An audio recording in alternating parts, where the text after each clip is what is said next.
এই যে ছোট্ট মেয়েটা দেখতে পাচ্ছেন, সেও একদিন বড় হবে।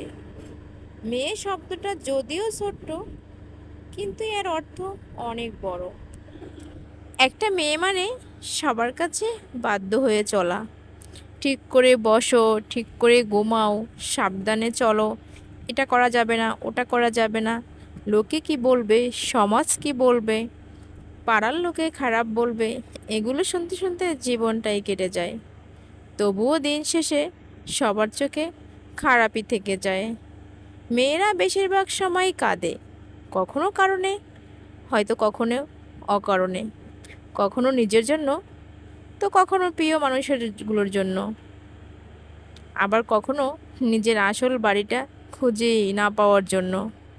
মেয়েদেরকে আজীবন ভাসমান অবস্থায় থাকতে হয়, কখনো বাপের বাড়ি, কখনো শ্বশুর বাড়ি, আবার কখনো সন্তানের বাড়ি, আবার কখনো রাস্তায় বা ফুটপাতে কাটাতে হয়।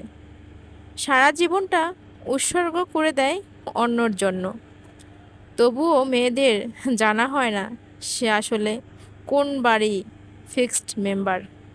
তবুও চারপাশ সামলায় বেঁচে থাকে, কখনো মূল্য নিয়ে, কখনো মূল্যহীন হয়ে।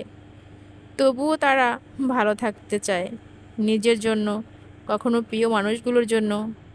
মানুষের বলে মেয়েরা আসলে লোভী, তারা ভালোবাসার কাঙাল। মেয়েরা সত্যিই স্বার্থপর, কারণ তারা তাদের ভালোবাসাকে কারোর সাথে শেয়ার করতে চায় না। মেয়েরা সত্যিই মিথ্যাবাদী, কারণ তারা শত কষ্টের মাঝেও কাউকে কিছু বুঝতে দেয় না। মেয়েরা আসলেই অভিনেত্রী, কারণ তারা নিজের ভালোবাসাকে বলি দিয়ে দেয় শুধু পরিবারের কথা ভেবে। সারা জীবন সুখে থাকার অভিনয়টা তারা ভালোই করতে পারে, কিন্তু তারপরও কিছু লোক এসে বলবে তারা লোভী, তারা স্বার্থপর, তারা মানুষকে কষ্ট দেয়। যাই বলেন না কেন, মেয়েদের জীবনটা আসলেই এমন, কেউ বুঝতে চায় না। কেন রে?